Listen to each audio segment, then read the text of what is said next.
Alors aujourd'hui, nous allons voir un système sur les repères accélérés et on va partir sur l'idée d'une fourmi qui est sur un tourne-disque. Vous avez peut-être déjà vu cet exercice.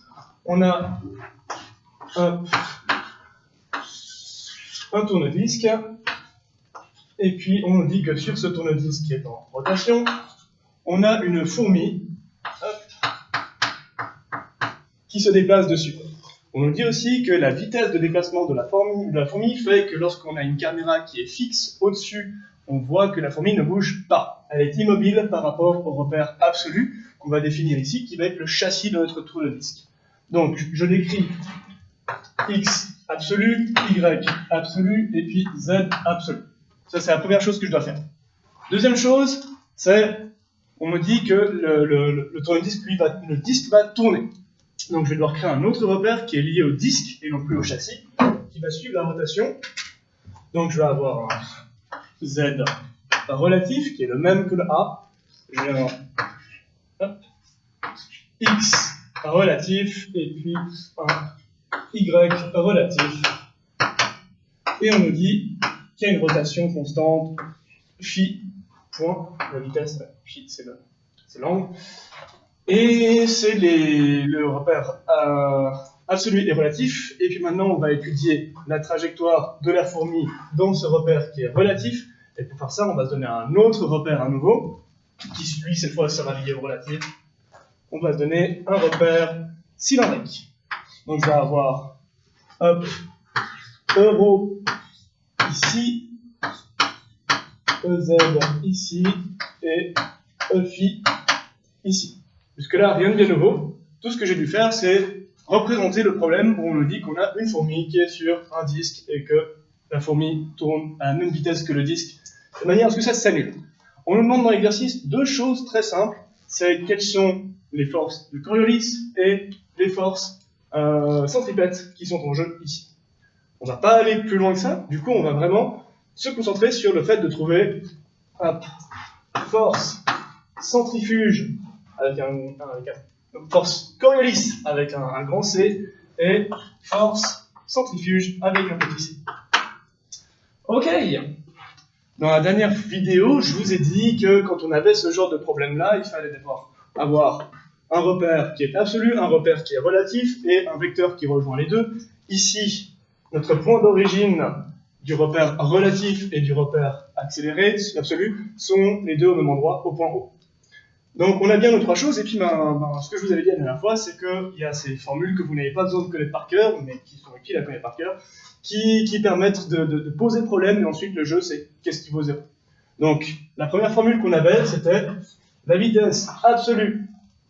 Pardon, j'ai oublié un truc, qu'est-ce que j'ai oublié de faire? Est-ce que vous avez une petite idée? J'ai un point O, j'ai pas de point d'arrivée. J'ai oublié de me mettre un point F pour l'arrivée, où est ma fourmi. Donc je vais me rajouter un petit point F pour que ça soit clair dans mes équations. Donc, la vitesse absolue de mon point F, ma fourmi, est égale à la vitesse absolue de mon point d'origine, plus la vitesse relative de mon point F, plus oméga cross position relative de mon point F. Hop. Pas mal. Donc maintenant, quand on veut étudier ça, on va se dire, qu'est-ce qui vaut 0 là-dedans? On nous dit quoi? La vitesse absolue de mon point F. Ma fourmi, quand on regarde depuis en dessus, qu'on est lié à mon repère relatif, on nous dit que ce qu'on veut, c'est qu'elle soit immobile. Donc sa vitesse compense la rotation du disque. Donc la vitesse absolue du point F, en fonction des conditions initiales qu'on nous a données, elle est égale à 0. Ensuite, la vitesse absolue de mon point O. Donc là, c'est la vitesse qui est entre le repère qui est absolu et le repère qui est relatif. Comme on voit que leur point d'origine est le même et qu'il ne varie pas dans le temps, la vitesse absolue de mon point O est égale à 0 aussi. Maintenant, il me reste la vitesse relative de mon point F. Donc ça va être la fourmi lorsque je l'étudie avec mon repère relatif. Et il me reste cette vitesse qui est due à la vitesse tendancielle. Alors, je vais pouvoir réécrire ceci pour tirer une information qui me dit que la vitesse relative de mon point F va être égale à moins oméga cross la position relative de mon point F. Ça, c'est la première étape. J'ai seulement écrit ça et je l'ai réécrit là. Sachant ce qu'il va me demander plus tard, je vais directement faire ce calcul-là. Donc, on a un vecteur, hop, oméga. Oméga, on sait qu'il est full dans EZ. Pour la simple raison que la relation se passe sur le plan X, A, Y, A. Donc, je peux l'écrire, hop, 0 dans euro. Il vaut ensuite 0 dans EFI et il vaut phi point dans EZ. Donc ça, c'est la construction de mon oméga, vous l'avez déjà vu, on est en cylindrique ici, pas de souci. Cross, j'ai un moins qui apparaît devant pour faire le même calcul. Ma position relative de mon point F, on est en cylindrique. Ma position, ici, on sait qu'il vaut R, donc c'est le rayon R dans ER, il vaut 0 dans phi et 0 dans EZ. Voici le calcul que je dois faire. Vous vous souvenez peut-être de la technique qui permet de trouver facilement comment faire un produit vectoriel en 2 secondes. 231, 312. Vous recréez la symétrie. 312, 231. Et après, il n'y a que des moins au milieu. Des A, des B, des A et des B. Hop, voilà. Sachant ça, dans un petit coin, je refais facilement mon calcul. Je vais trouver quoi? J'ai une vitesse tangentielle qui va être égale à 0 dans euro, 0 dans EZ, et techniquement, elle vaut... Ici, j'ai A3B1, donc j'ai un moins qui apparaît devant, et surtout, j'ai le R phi point. Voici ma vitesse relative du point F. Elle vaut moins R phi point sur EFI. Utile pour travailler. Maintenant, je vais effacer le tableau avec moins R phi point sur EFI. Voici ma vitesse relative. Pour l'instant, on n'est pas d'utilité directe, vous allez comprendre pourquoi je fais ça. Donc ça, c'est la première équation pour la vitesse en relative. Maintenant, on va utiliser l'accélération absolue en l'accélération absolue. Donc, la formule qu'on a, c'est l'accélération absolue de mon point F est égale à l'accélération absolue de mon point O plus l'accélération relative de mon point F plus, alors, 2 oméga cross VR plus oméga cross position relative de mon point F plus oméga point cross position relative de mon point F. Ouf, magnifique. Comme je l'ai dit, celle-ci, vous n'avez pas besoin de la retenir par cœur, mais on va jouer au jeu qu'on a dit qu'on jouerait. Qu'est-ce qui vaut 0 là-dedans? Alors, l'accélération absolue de mon point F, est-ce qu'il vaut quelque chose? Nada. Bouge pas, on a dit que la fourmi a été immobile quand on voyait depuis le repère absolu. Ensuite, l'accélération absolue de mon point 0. Comme pour la vitesse, on a bien vu que ceci vaut aussi 0. L'accélération relative de mon point F. Donc ça va être l'accélération que la fourmi va avoir quand on a notre repère relatif qu'on est en train de suivre. Donc il va bien y avoir une accélération relative de la fourmi. Ensuite, 2 oméga cross VR. Ça, c'est Coriolis. Vous connaissez par cœur. Il va y avoir quelque chose. VR, on l'a calculé avant, il vaut quelque chose. Oméga, il vaut quelque chose. Oméga cross, la position relative de mon point F.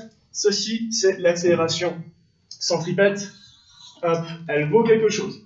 Ça, c'est pas nul. Par contre, oméga point cross, la position relative de mon point F, on nous dit que la rotation, elle est constante, il n'y a pas d'accélération angulaire, oméga point vaut 0.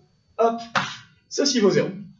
Donc, je peux réécrire cette magnifique formule sous la forme l'accélération relative de mon point F va être égale à moins 2 oméga cross VR plus oméga cross, non, il y a un moins ici, hop, moins, oméga cross, la position relative de mon point F. Magnifique. Alors, ici on a montrer que l'accélération totale relative de mon point F, donc lorsque je suis dans la caméra qui suit la rotation de mon disque, va être égale à l'accélération de Coriolis et l'accélération de centripète ensemble. Donc on nous demande maintenant de trouver les forces, donc la force de Coriolis et la force centripète. Comme on a les accélérations, on va pouvoir faire ces calculs. Hop. Alors, la force de Coriolis, on nous dit que c'est moins la masse fois l'accélération de Coriolis. Donc 2 oméga cross la vitesse relative de mon point F. Hop. Donc on va faire ce calcul. Que vaut 2 oméga cross VR? Donc j'ai un 2, j'ai un 0, 0, oméga, hop, cross, ma vitesse relative, je l'ai calculée juste avant, elle est ici, elle vaut moins R phi point sur E phi, hop, donc j'ai un 0 moins R phi point 0, ça c'est le calcul que je dois faire pour avoir mon accélération, elle me donne quoi? Si je refais mon petit calcul, je sais que ça me donne, hop, ça va me donner, alors, ça fois ça, moins ça fois ça, donc j'ai un 2 oméga R phi point carré, parce que ce oméga, c'est un phi point, voilà. Ensuite, j'ai 0 dans la composante, 0 dans cette composante-là. Voici mon accélération de Coriolis, et ma force liée, elle va être moins 2 m r phi point carré. J'ai écrit une bêtise ici. Voilà. Là, c'est juste. 2 m r phi point carré. Et puis, maintenant, on doit faire l'autre.